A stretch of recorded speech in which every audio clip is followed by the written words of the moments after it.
Hello, I'm Bernard, Hickey from interest.co.nz, and welcome to our monthly property report with Alistair Helm from realestate.co.nz, where we look at the listings that have come on in the just completed month, at what's happening with asking prices, and also what's happening with the inventory, trying to get a sense of whether it's a buyer's market or a seller's market. And Alistair, what are we seeing for May right throughout the country in terms of, firstly, asking prices? Well, the asking price has shot up quite markedly. It's been steadily rising through the last year, but the most noticeable increase we've had for quite a while was in the month of May. So it shot up to a new record low.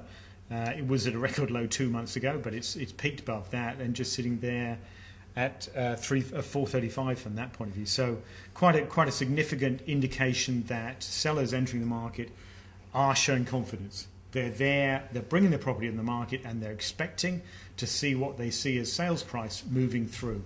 And what are you seeing in terms of regional patterns around the country in terms of asking prices? Quite clear indications that in the Auckland and Canterbury markets, very strong indications. Both of those, again, have reached new highs. The rest of the country is fairly balanced, and that speaks really beyond just asking price right through inventory and listings.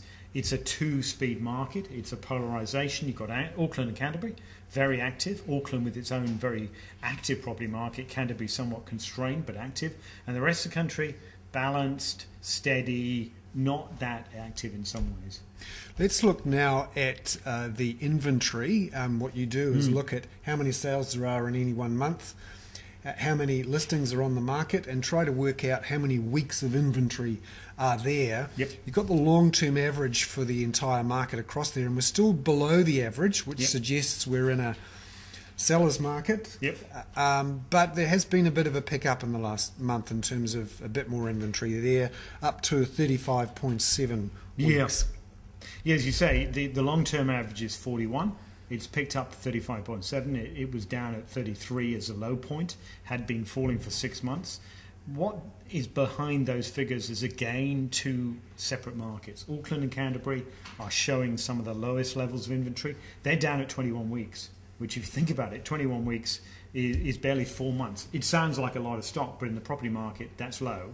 Whereas the rest of the country are actually fairly balanced. Almost most markets are at or just slightly above long-term average. So you've got a balance of equilibrium in those markets, neither favouring buyers or sellers. But in Auckland, the seller still has the upper hand given the shortage of listings.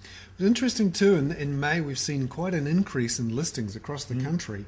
In May, given going into winter, people you'd think would hold off from putting the listings on, but something else is up. You're right. The trend is listings tend to start coming off or in terms of levels from about March onwards, and May is traditionally down, but this month is up 16% seasonally adjusted. And what this indicates to me is the message is being received by the sellers. It's taken a little while to come through, which is there's a market out there for which there's a buyer demand. Get your property on the market, market it well, and it will sell. The trouble is, the question is, have they come to the market too late? Are they late to the party? In using that analogy, it will be interesting to see when we go through June and July. Are we going to see a continued rise? And then from the sales figures, are those properties selling? That's going to be the issue. Sales don't really decline that much through the winter, but listings traditionally slow up significantly. You get almost a shortage, and going into that market with Auckland and Christchurch so low will be most interesting this winter. So looking now at the regional measures of what's happening with inventory, you've got quite a nice colour coding system here where the dark blue is the real seller's market where there's not much inventory around, and the lighter blue is where there's a lot of inventory around, Coromandel being one of them. Again, what does this tell you about the regional trends in New Zealand? Well, the picture here is, again, as I said, Auckland, Christchurch or Canterbury region, very heavily in seller's market, not a lot of supply. The green is where it's actually heading to a buyer's market, and then Taranaki, it is quite a significant buyer's market, 40 weeks of inventory compared to 27. The rest of the country in those whites and light blues is really a balanced market. They're sitting at around the long-term average, which indicates enough supply, good demand, properties moving at the moment, But as we all know, the factor of how long these messages take to come through the market, the lag between seeing activity and then putting a property on the market can have a lag effect. We'll be watching this closely in the next couple of months. One thing I'm a little bit surprised at is Wellington, 25 weeks. Some people have been saying Wellington's a pretty slow market at the moment with all these job cuts for the public sector, but still not too much inventory there. Wellington, it feels like it's a specialised micro market as it is. It tends to sit with low average inventory. The average in the long term is 23 weeks. So that's quite surprising to see a large market running on such average low weeks. 25 indicates that in technical terms they're moving to a buyer's market, which backs up the argument that there is economic issues in Wellington.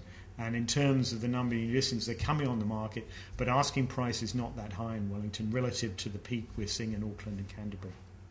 Thank you very much there, Alistair Helm from realestate.co.nz with realestate.co.nz's monthly property report looking at listings, inventory and asking prices. The overall picture here, record high asking prices, inventory still showing a seller's market, strength particularly in Auckland and Christchurch where there's a lack of supply and firm demand, and quite a few people putting their properties onto the market in May, surprisingly, as we're going into winter. I'm Bernard Hickey for interest.co.nz.